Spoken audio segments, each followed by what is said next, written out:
Awesome. Well, we will get started. So, thank you all for joining us tonight. We know that there are a lot of different ways you can spend your Tuesdays. So, thank you for spending them with us. And today we will be breaking down how to help your child discover their passion and their purpose. Sometimes it can be thought that, that happens when they're older in high school, but as we have found and as we will show, that is not the case. It happens much, much earlier.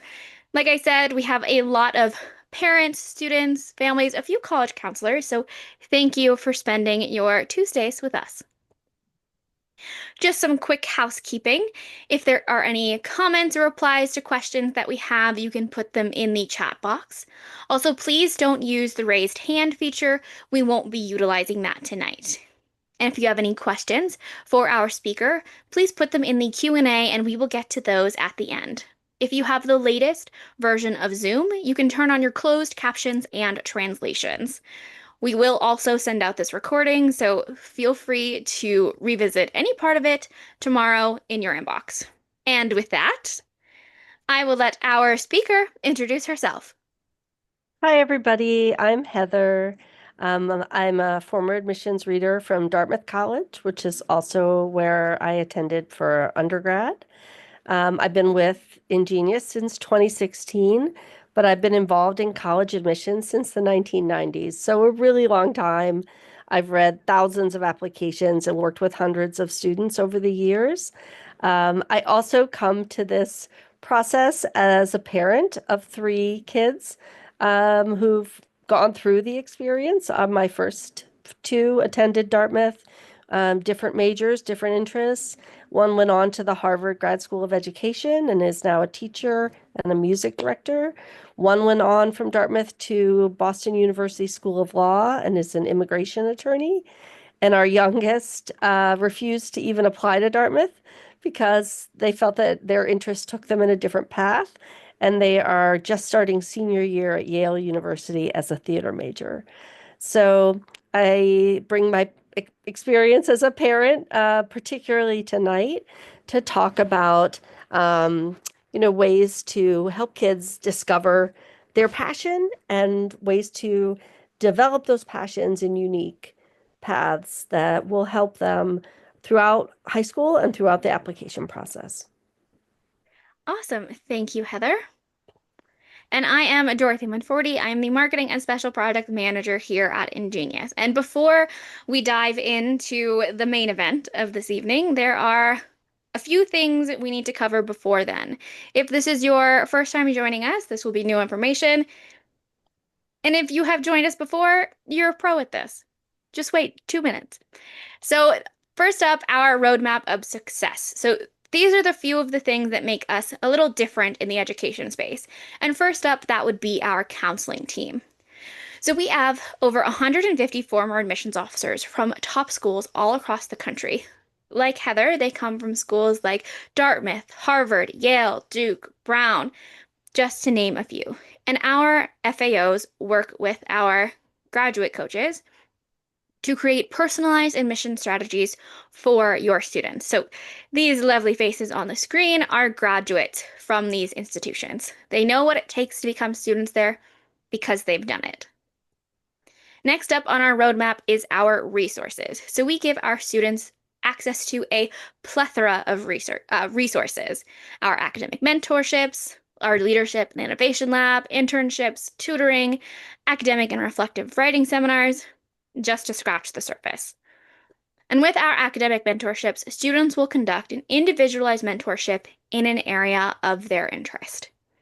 So they will work with someone like one of these lovely folks, a professor, scholar, or research in an area of their interest. This fall, we have a few new courses joining our lineup. So we have a course that is all about using AI and technology to tackle climate issues. We have another course talking about law and culture.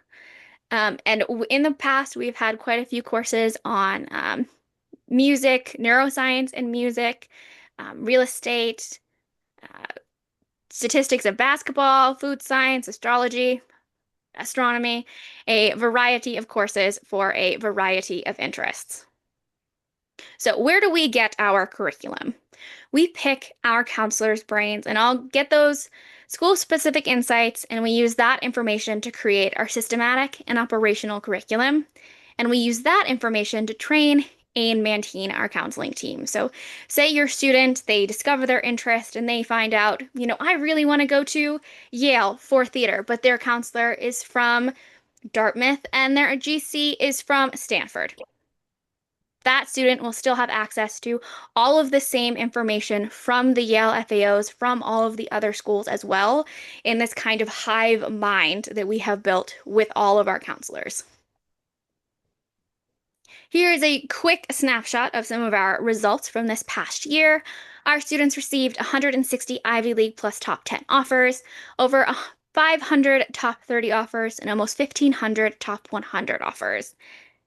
And to kick us off before we dive in, how would you describe your parenting style right now to our parents in the crowd? What would you say? A, B, or C? Just to get a gauge of the room. You can put your answer in the chat if you'd like. Just interested in getting to know the room a little bit.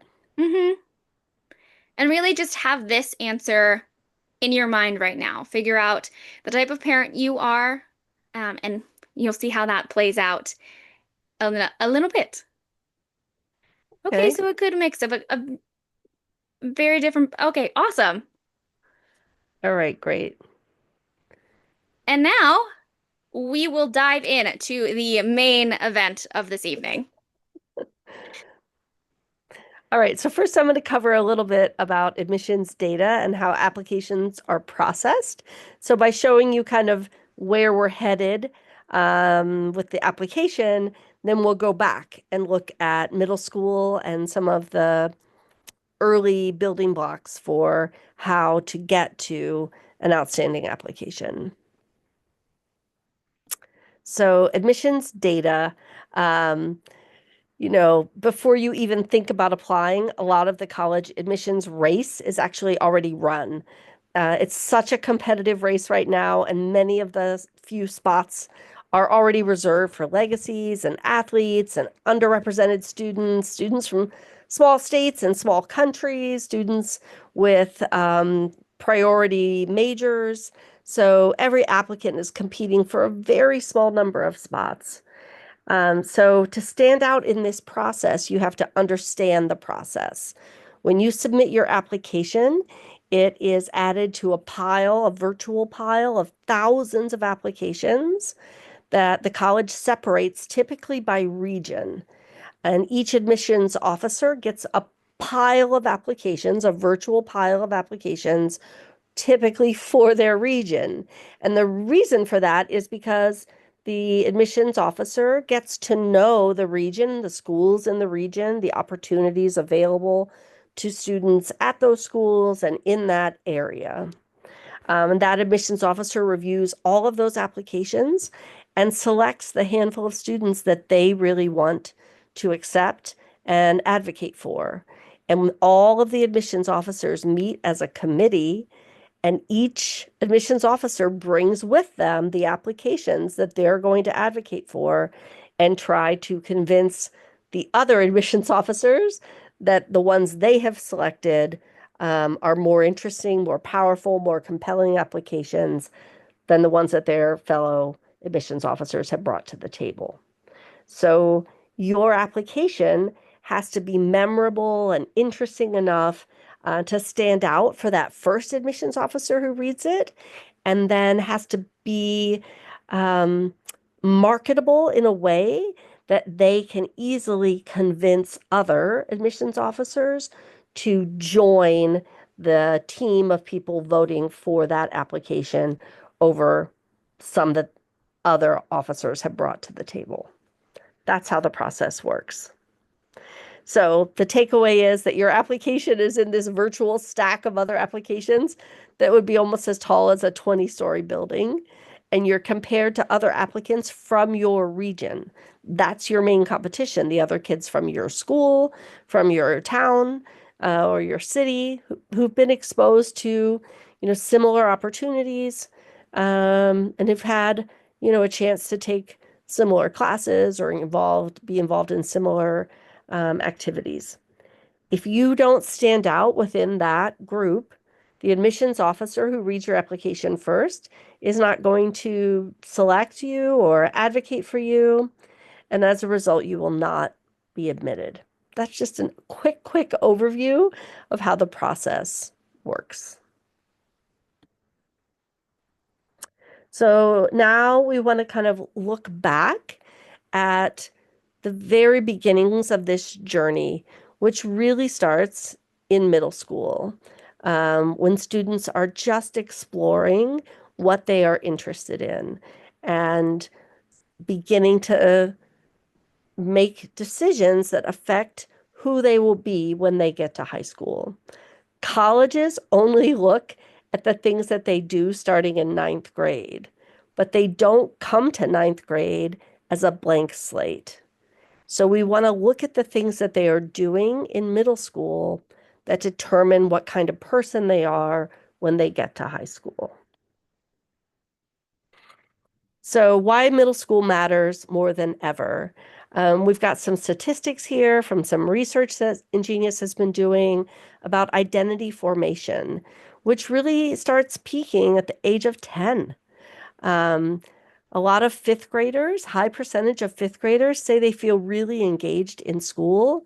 But by eighth grade, just 3 years later, the number of students who say they feel really engaged in school has dropped to just 33%. So we want to solidify an academic mindset by age 13. So by the end of eighth grade, we want our students to think of themselves as academically minded, to think of themselves as intellectual students who have subjects that they are interested in. Harvard has a project called Making Caring Common, and their data shows that 80% of teens believe that achievement is more valued by their parents than kindness. And this is a problem because it's suppressing curiosity and risk taking, prioritizing just achievement above all else. And our research is really showing that prioritizing just achievement limits a student's ability to really stand out in the process. Because if they don't take risks, if they aren't curious, if they don't try things, um, their application is going to be really limited in its ability to be unique, and to help them stand out from that crowd. So, a quote here is, adolescents are not mini adults. Their brains are wired for experimentation, emotion, and self-definition.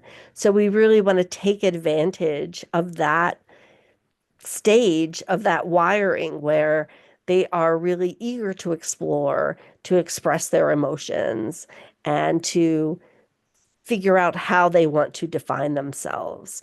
So those middle school years are a key period for helping students tap into that enthusiasm. Here's just a little science for those of you who are STEM minded, a little neurology review about the brain and how it changes from the teen years into the 20s. A lot of brain development still happening during the teen years. And it's just a very, very important time in their development that we are very eager to capitalize on. There's also at this time an empathy surge. And this is also really important and can be a great advantage to students as they try to find the things that they care about and connect to causes that can be important to them throughout high school, throughout life, and certainly can be important to their college applications. So adolescents, we see experience increased sensitivity to peer suffering. Um, we see that if they have this empathy, and they also feel that they have agency, that they're able to make a difference, this is what creates meaningful leadership. So we're hoping that our parents will support young students taking on service projects that are tied to things they care about, to their lived experiences, not just random things for stuffing their resume, but finding those um, things that the student has authentic empathy for, life connections to, and building that in as part of their activities and identity so that they grow really authentic leadership early on in these um, causes and service projects that they have genuine empathy for, particularly in those early years. It's problematic when, a student in 11th or even early 12th grade um, has no volunteer experience, no service project work, and we're trying at that point to discover what they care about. It's very late in the game to be asking those questions. And the students are very often confused when we ask those questions. They don't know the answers anymore. But if you ask these questions in middle school, what are the causes you care about? Do you care?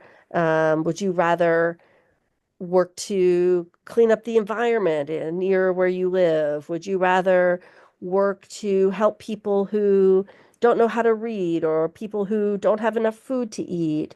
Would you rather, work for um, educating people about science or about endangered species? Like there are many, many causes, right? And the kids will tell you what they're eager to learn more about, to try, to connect with, and they can grow into positions of leadership as opposed to trying to tack it on late in the game. Makes a huge difference to the way that they can authentically present their connection to these things. We also have seen a big spike in anxiety, particularly, I think, since the pandemic. A lot of teens feel chronically overwhelmed. Um, we see um, their schedules are overpacked. They compare themselves on social media constantly. Um, there's still an impact from the pandemic related learning loss. And they're feeling the academic and extracurricular pressures younger and younger. So, again, choosing activities, projects and initiatives that come from their authentic interests, the things that they genuinely care about and that bring them joy, takes away the feeling of pressure and anxiety. They are doing things that they choose, that they want to do, as opposed to um, activities that we are just tacking on to pad a resume. And the earlier we can start to work with them and figure out what those activities are that they really enjoy, that they really care about, the more meaningful those activities can become, and the more we can expand them in ways that are going to show impact in the community. So we really believe that curiosity is the antidote to a lot of these problems.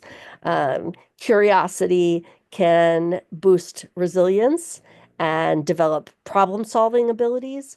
These are definitely things that colleges are looking for in their applicants. Curious students are more likely to persist through failure. We see that uh, this ability to be curious helps students with anxiety. Purpose-driven learners reframe stress as a challenge. So we see that over and over again with all of the students that we work with each year.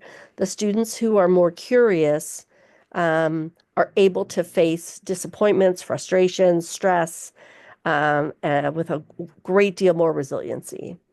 In a culture of pressure and perfectionism, curiosity is a radical act.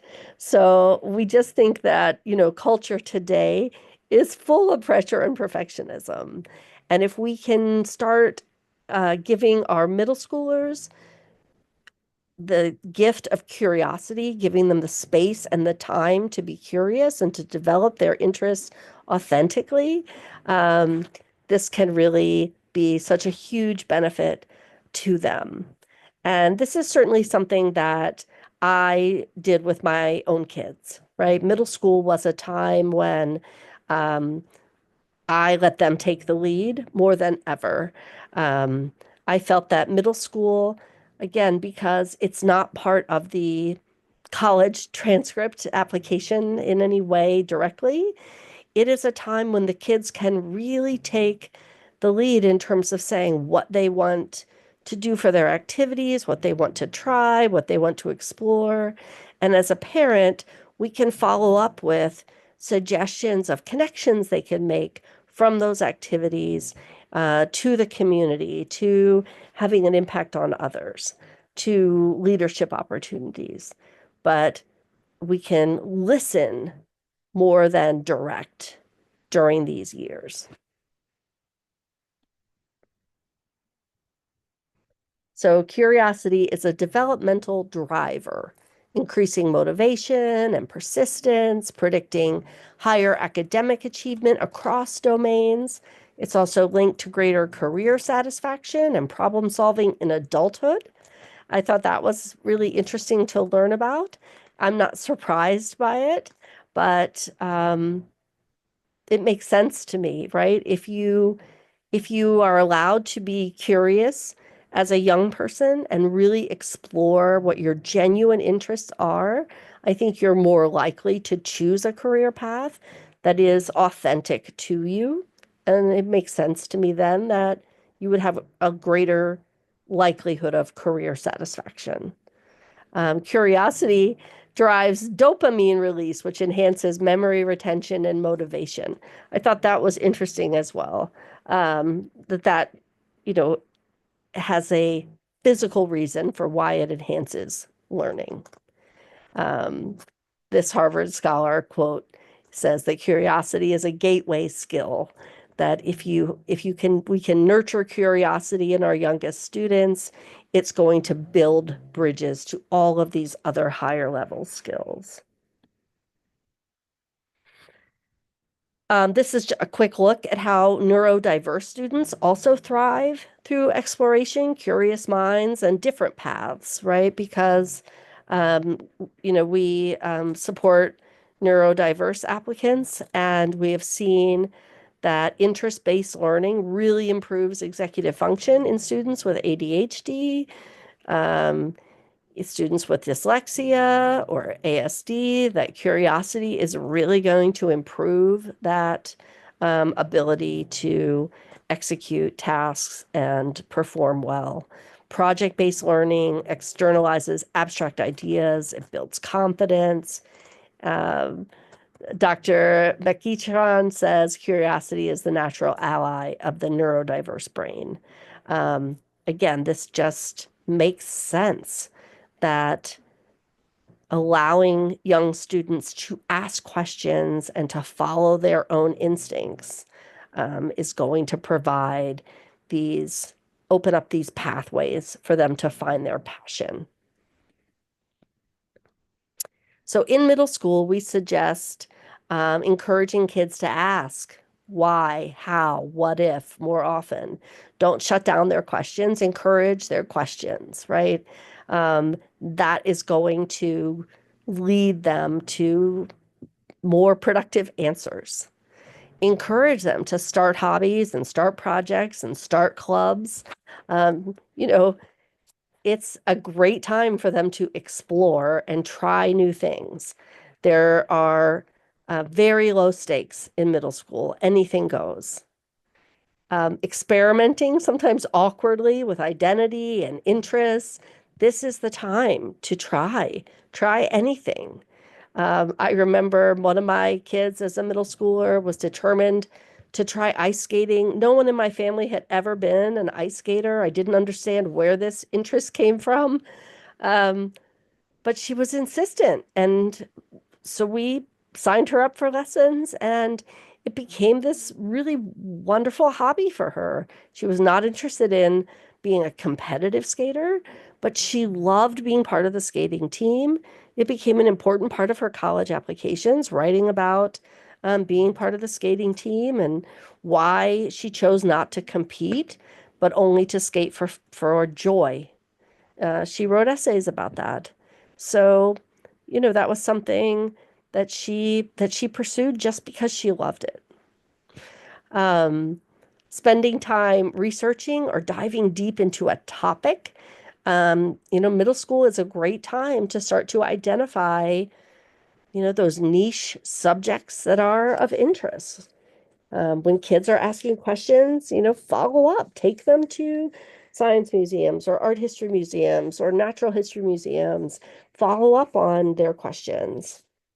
Students who pursue interest-driven activities report 2 times higher levels of engagement and well-being than those focused solely on resume building. So doing these kinds of project and activity-driven follow-throughs are just going to be so much more meaningful, particularly at these early ages, than just stuffing the resume. The resume in middle school doesn't matter, right? You know, all the time I will start with a new student and the parent will proudly give me this resume from middle school of all the awards a kid has won and competitions they have done in middle school. None of that matters.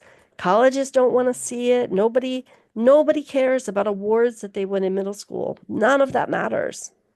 But what does matter is sparking an interest, developing a passion. That genuinely matters and brings something to the table for high school.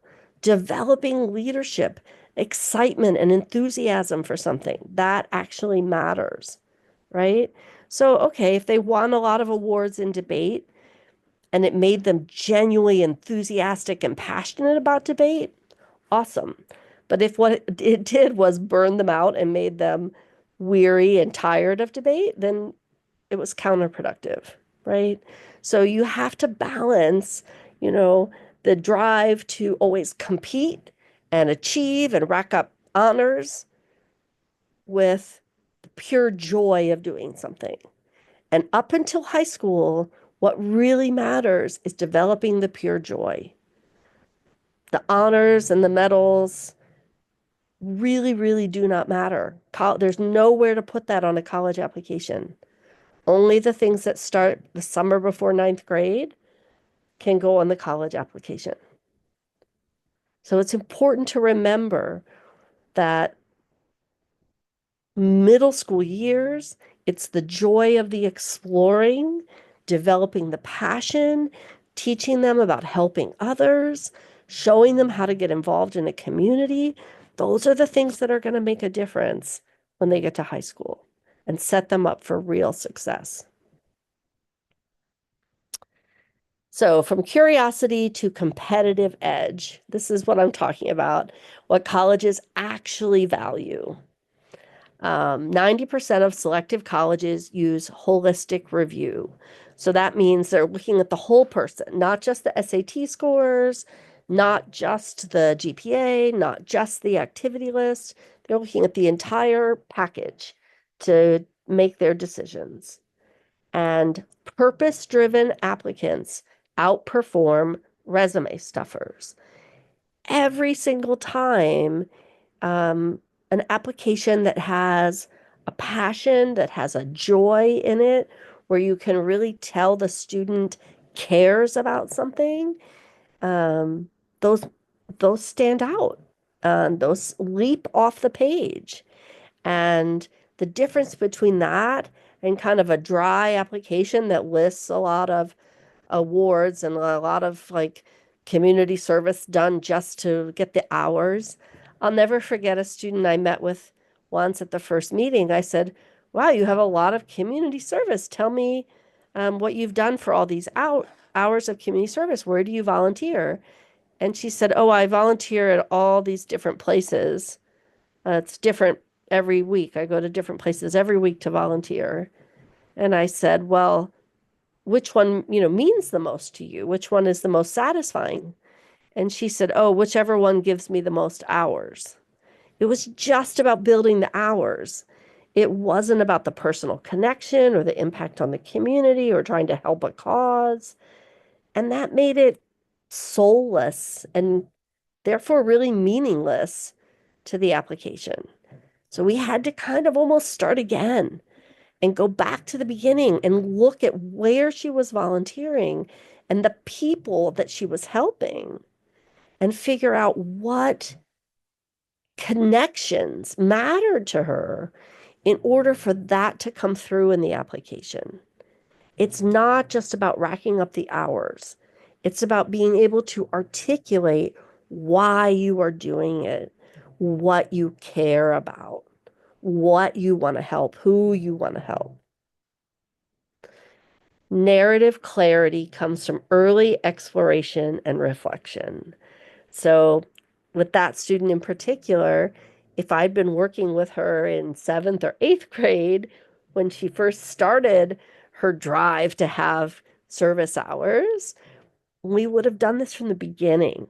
We would have talked about exploration and reflection and what kinds of community service would be meaningful to her.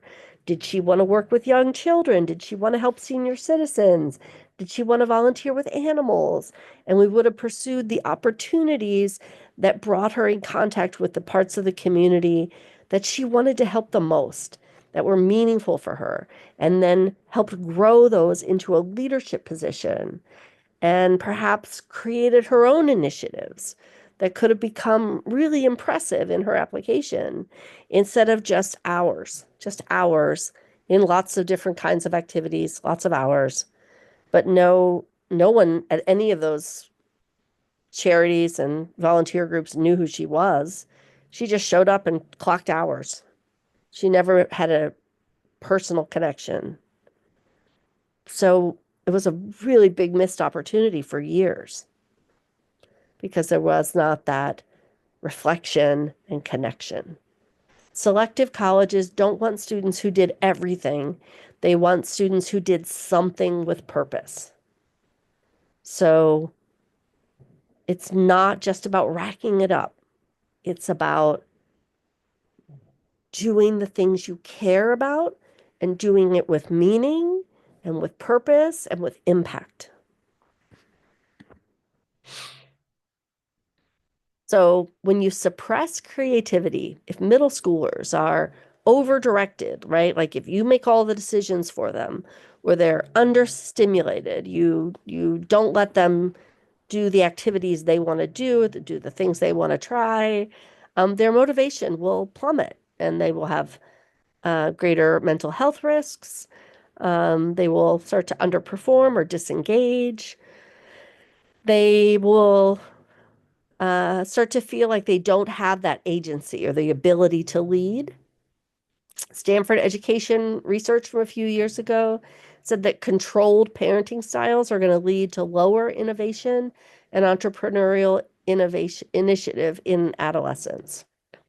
Which again, makes sense, right? If the parents are going to be very controlling and making all the decisions, there's no room for the young person to be innovative or entrepreneurial, right? Because they don't have the agency to do those things. The parent is doing all those things. So, ask questions of your students that show that you care about more than just the grade or the award or the final placement. Don't just ask, what grade did you get? Ask, oh, what was interesting about this? Or what would you change if you did it again? Ask open-ended questions that show that you value the process or their agency in it. A quote from Marian Wright Edelman from the Children's Defense Fund You cannot be what you cannot explore. So giving kids a chance to try things um, is what gives them the freedom to become things. It's just really important. And middle school is the time to give that freedom. Um, the stakes are low. You're not risking anything in those middle school years. You're just giving them this gift. A middle school myth that kills curiosity is this is the number one myth. Grades are all that matter. Um, it's just not true. Process and purpose are what fuel long-term success. So don't fall into that trap that like grades and competitions and placements and honors are all that matter. It's the process and letting kids find their purpose that are going to fuel the long-term success. So don't fall into that trap. Um, there are some grades in middle school that matter for like your ninth grade math placement, right? That can matter. I agree. But for the most part, your grades in middle school are are not that important, right? Colleges aren't going to see them. So you want to set up good habits. You want to establish good patterns, but they aren't the only thing that matter. So here's just an identity formation timeline to show why these early years are really important.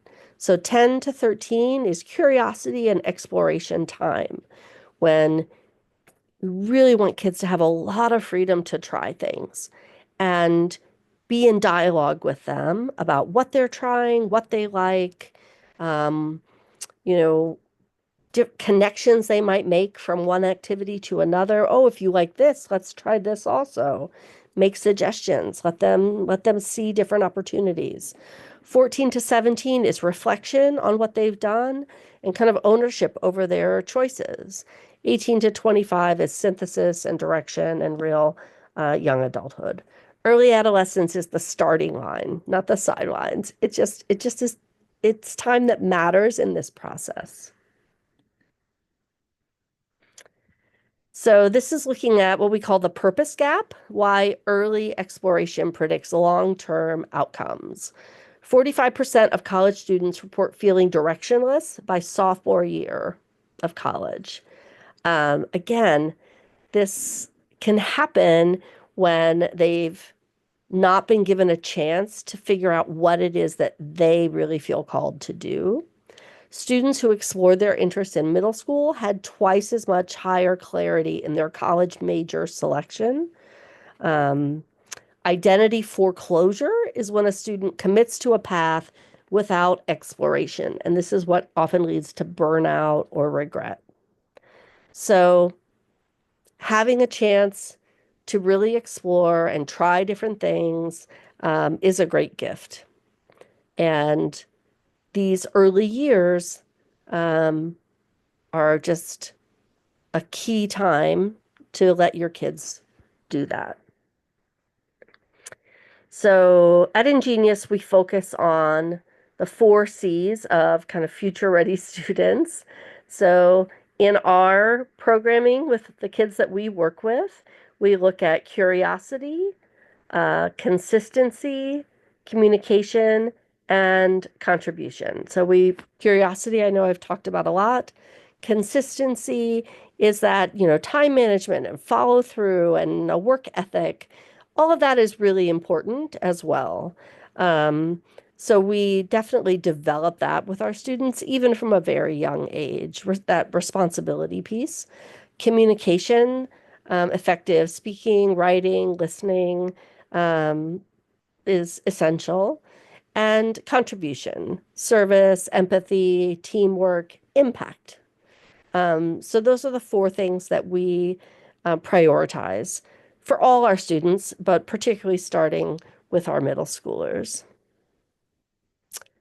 And we like to develop this growth through project work.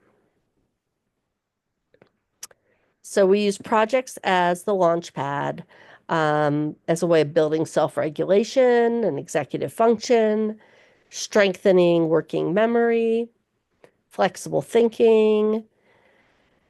It's kind of structured risk-taking and autonomy. The project work that we do, especially with our younger students, they have a lot of support and supervision, but they are taking risks and they do feel autonomous as they work.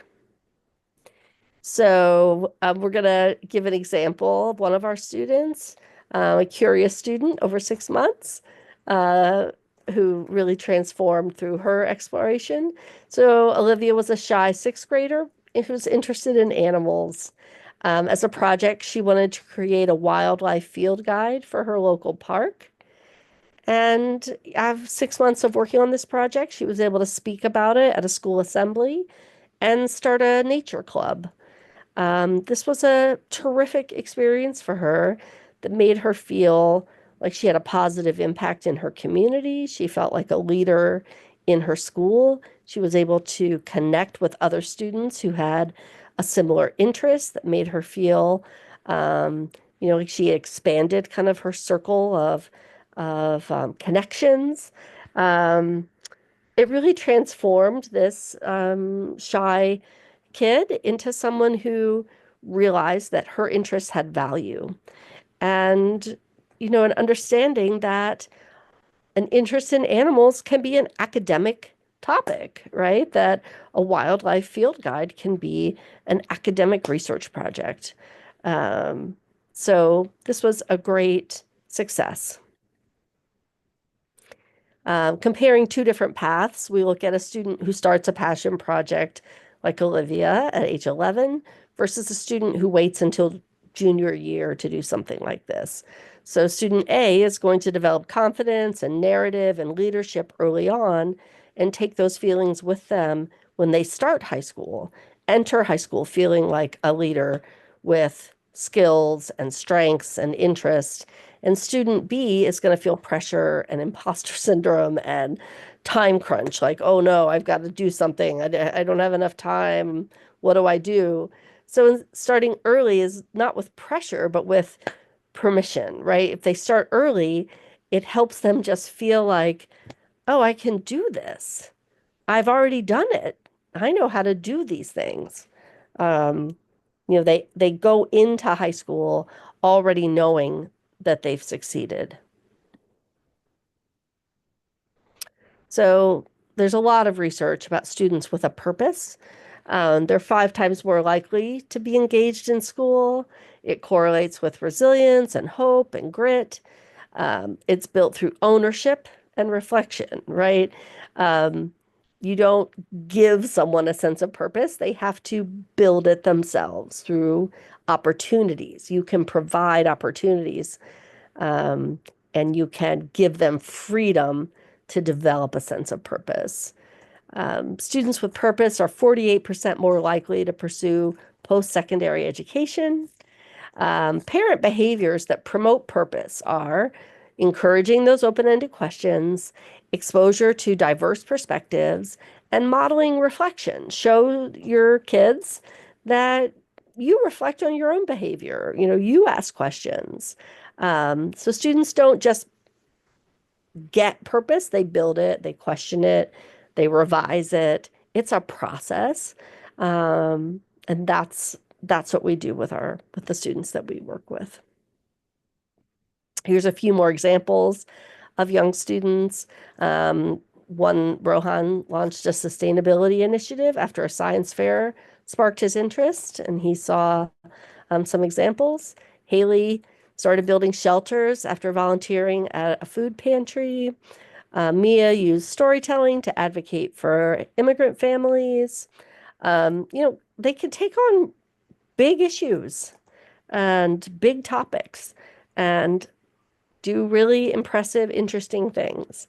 And having successes like these early on can help them find issues that they care about, that they want to continue to grow in their knowledge of and their leadership of, all the way through through high school, through college, through their adult lives, right? These can be causes that they are dedicated to.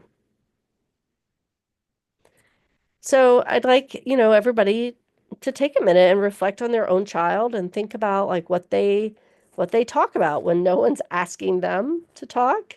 And think about if they've ever tried to fix problems, small problems, big problems, if they're, societal problems that they care about. Um, you know, I I have a friend whose child in middle school just announced that they wanted to be vegan because they care about um, the effects of cattle ranching on the environment, right? Like that's a kid who just learned about an issue and wants to take a stand for themselves. So like think about your own kid and anything like that that's ever happened. Do they show empathy or initiative in new settings? Leadership starts small through questions, passions, ideas that don't go away. So be receptive and listen and be open to watching for these signs. This is a really useful chart for parents to just compare high value activities versus lower value activities in terms of growing curiosity and purpose. So, doing a personal project, right? Developing your own idea versus being in a club that already exists. So, the, developing your own idea, having a personal project is really high value in terms of developing a kid's leadership, self-esteem, unique personal story.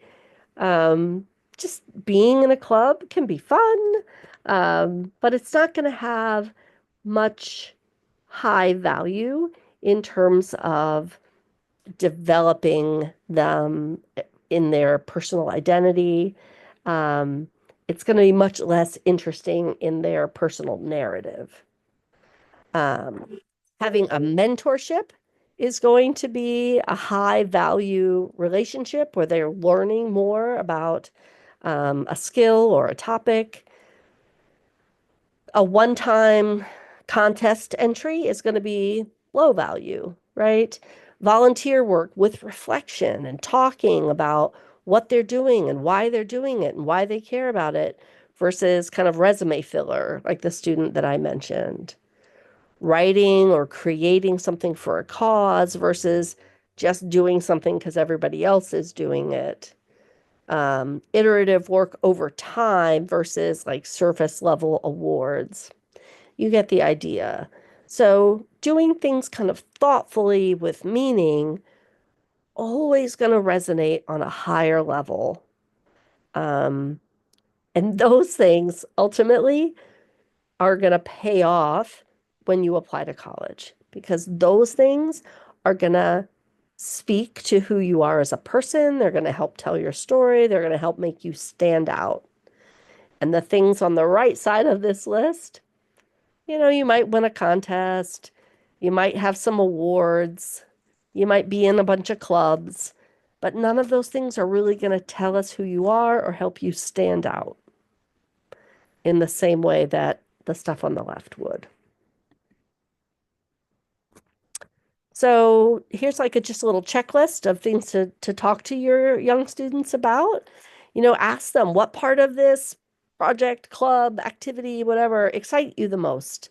Would you do this if nobody else was watching? Is this something you would choose to do? I would often ask my kids like, if it's a rainy Saturday morning, would you still want to do this? Would you still get up out of bed and do this activity? What have you learned so far? Do you have ideas of how to make this better? How would you fix it? How would you expand it? What should we do next time? Would you talk about it even if you didn't have to? Would you do this if you weren't required to do it? These are the kinds of questions that help you get a sense of, how engaged your kid is in a given project or activity. Coaching without controlling.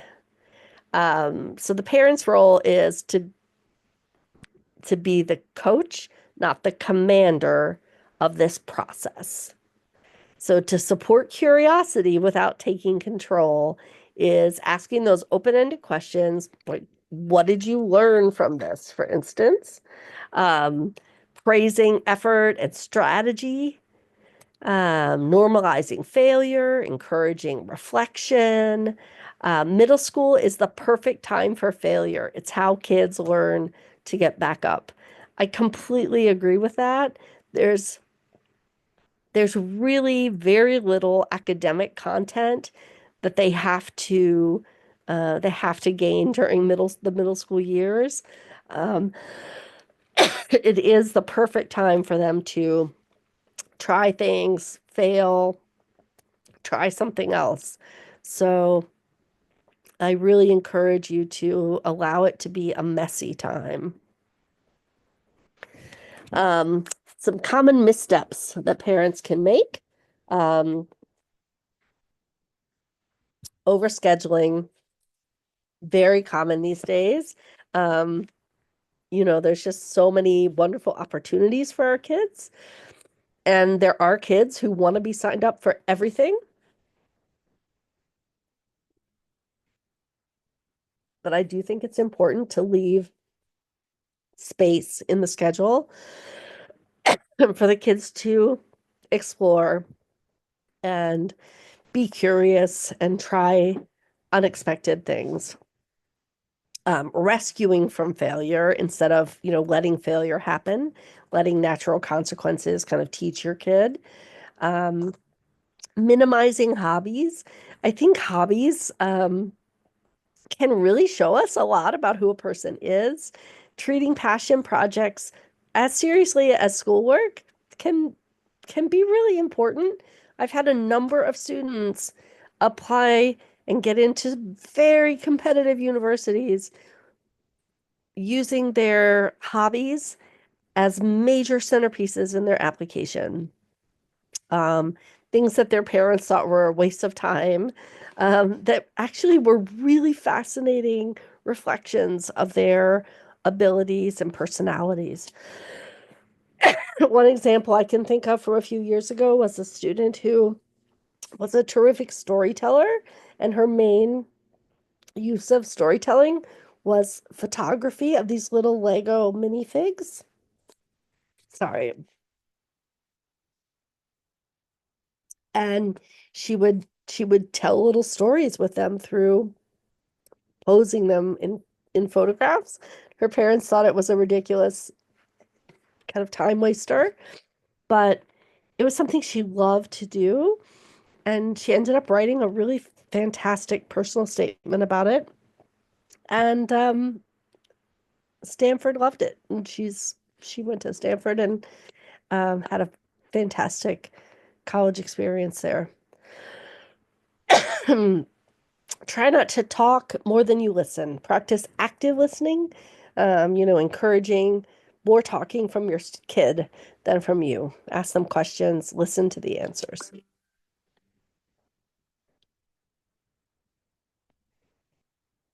I really believe having a mentor is a big advantage. Even though, I do this for a living for my own kids, I hired my peers to work with my kids, to give them advice and be a mentor to them.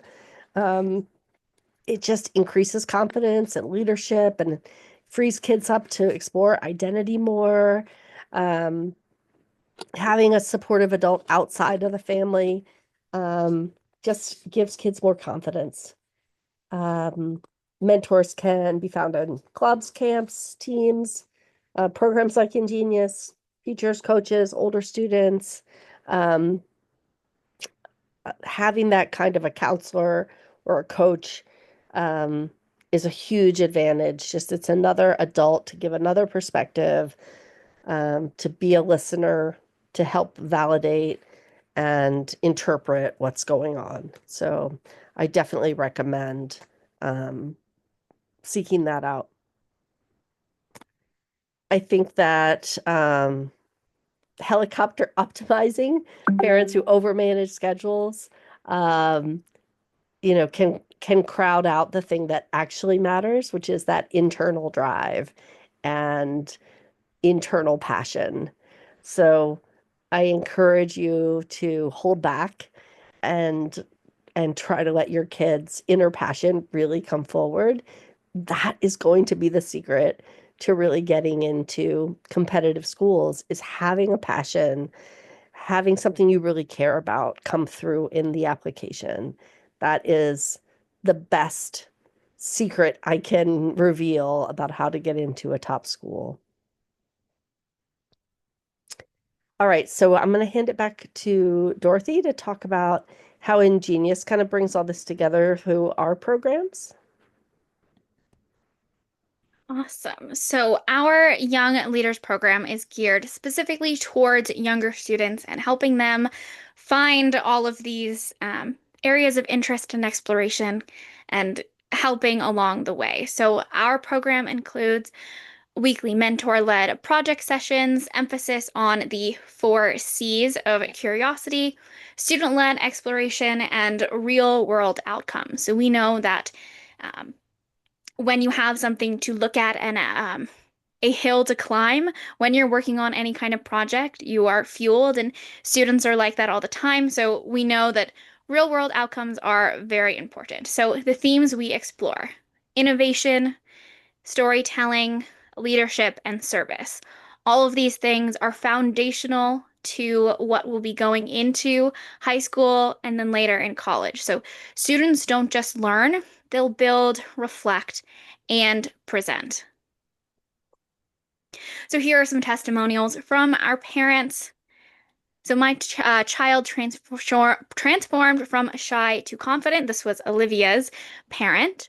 Um, this program gave her the tool to lead with empathy. He no longer needs me to remind him to take initiative.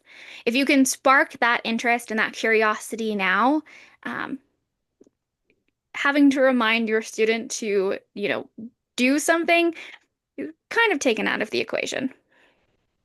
So, curiosity to confidence pathway. So, it all starts with curiosity, which leads to the projects and then them figuring out where to put their footing in the world.